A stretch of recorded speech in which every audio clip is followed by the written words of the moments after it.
All right, Jason, welcome back. This kind of reminds me of the 4th of July. This has been such an entertaining sort of a course that we really need to finish with a grand finale of the really cool stuff associated. Right? So we're going to do what? Bankruptcies and IRS Foreclosures, deed in lieu. you know, all- that's almost as good as a good grand finale. Right? Yeah, right. It's good to know what you're dealing with because sometimes people will say have a bankruptcy, and if you know what it means, then you can keep them moving forward. Right. So we'll start with Chapter 7. It doesn't. So a bankruptcy doesn't necessarily mean you're not lendable. Right. Uh, Anybody can get a loan, maybe not today. Mm-hmm. Okay. But if you know what you're dealing with. So the thing with bankruptcy is you kind of flop. Lucky 7 and unlucky 13 are the reverse as far as mortgage lending goes. So a Chapter 7 bankruptcy says, I'm out of here. Sorry, I used to owe you money. I'm out. Mm-hmm. Total wipeout of debt. So the clock starts ticking from the discharge date. And to get a mortgage loan, you need to be 4 years from discharge for conventional. FHA is 2 years unless there's home included, and then it's 3. VA is 2 years, and USDA is 3 years. So that's Okay. for a Chapter 7 bankruptcy. Now, for the Lucky 13, this means we're going to restructure the debt. Mhm. I don't have as much money to pay everybody what they want right now, but I'll work on paying you back. So for conventional, it's 2 years. That's half the time. Mm-hmm. FHA, you can actually be in a Chapter 13 at the time you obtain an FHA mortgage as long as you get approval from the court. So you've got to prove that you'll be on time with your payments for 12 months. Okay. And VA is the same as FHA. So that is definitely an advantage to a 13. From what I understand about 13s, though, you're spending a certain number of years paying off what you can pay off, Right. and then after those number of years is done, then the clock starts ticking on when the 13 goes away. Is that correct?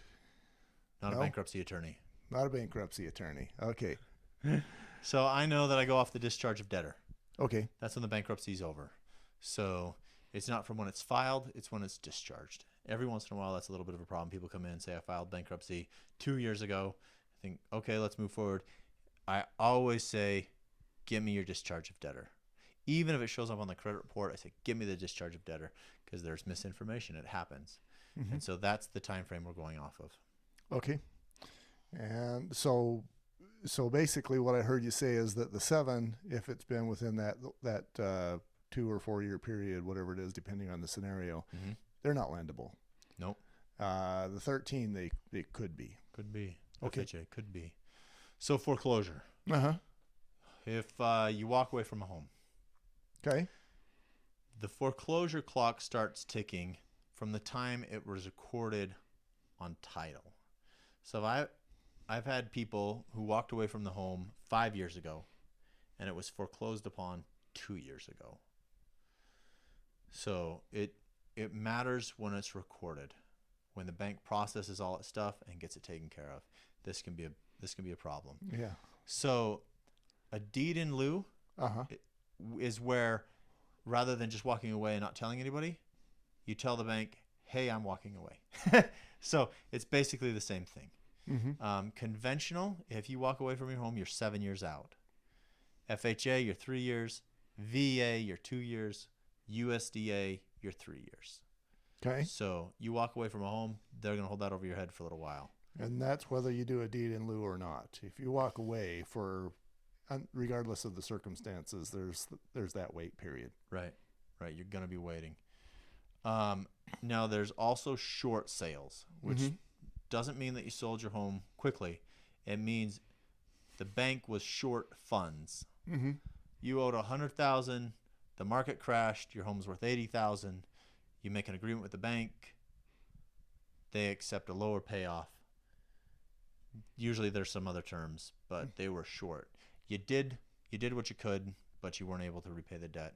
And something that I just want to stress, When you buy a home, you sign a document that you will repay the debt. It doesn't state anything about what your home's worth or what the market does. You sign a paper that says you will repay. So it's looked at that the same way with mortgage lenders. FHA, you have a 3-year wait period. Conventional, you got a 4-year. VA's 2, USDA's 3. Now, if you can prove extenuating circumstance and that you really did all you could, you can get exceptions. It's hard to do. It's hard to prove extenuating circumstances. But there's that. Okay. And what about judgments? Judgment. So these are things that comes up on your credit. This is when you owed a debt and the debt wasn't paid and a judge said, pay it. Mm-hmm.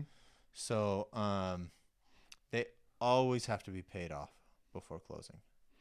Yeah, and a judgment, from my understanding, even if the judge says pay it and you pay it on that day, it's still the fact that you have a judgment affects your credit rating. Yeah, that goes on your history. And that's kind of a stinky thing because you get a judgment, you pay off the judgment, you still have a judgment on your credit report. It says paid in full, but it's there.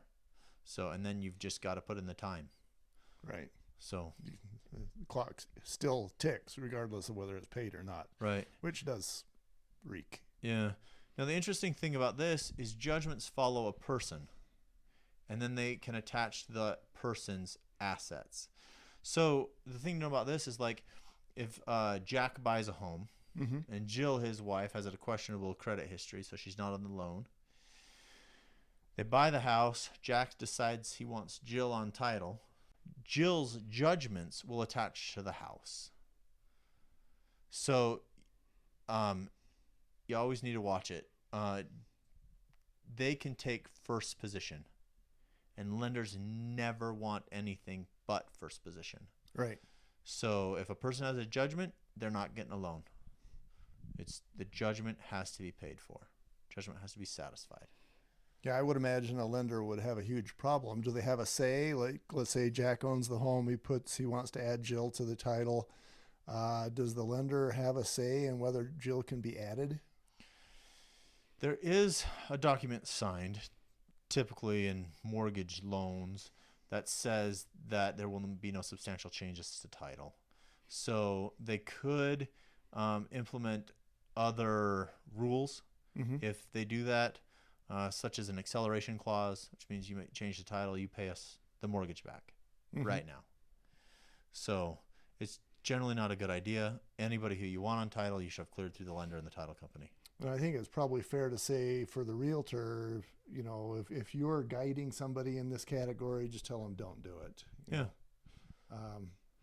Jill may or may not feel bad about not being on title, but it's still a joint marital asset, so. Yeah, well, the reality is you've got the law that governs thing, and if they're married, that. But if one of the spouses has liens and you mm-hmm. put them on title, you may not own the home anymore because the people who have the liens will. Right.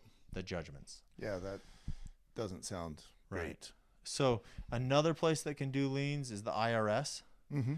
So the easy answer is have them paid off before you close, but depending on the circumstance, sometimes the IRS does payment plans, and if you can document the payment plan, you can move ahead with the mortgage loan, but that needs to be looked at. So watch out for IRS tax liens. Another thing to watch out for is collections. Mm-hmm. So depending on the type of collection, your lender may require it to be paid off before closing. Medical collections typically do not have to be paid off, and they'll show up on credit as medical without any more information than that. But it's something that needs to be looked at. Collections will lower your credit score. They may have to be paid off. Okay, very good. Appreciate that. There's a lot of information in here, and you know, I guess a realtor doesn't have to know all of it, but if you've, again, kind of like some of the other subjects we've done, if you're familiar with enough so that you can provide some guidance, you the realtor can also always refer your client to somebody like yourself. Right. Refer them to an expert who's got it figured out. Yeah. All right. Thank you, Jason. Thank you for being with us. Thank you.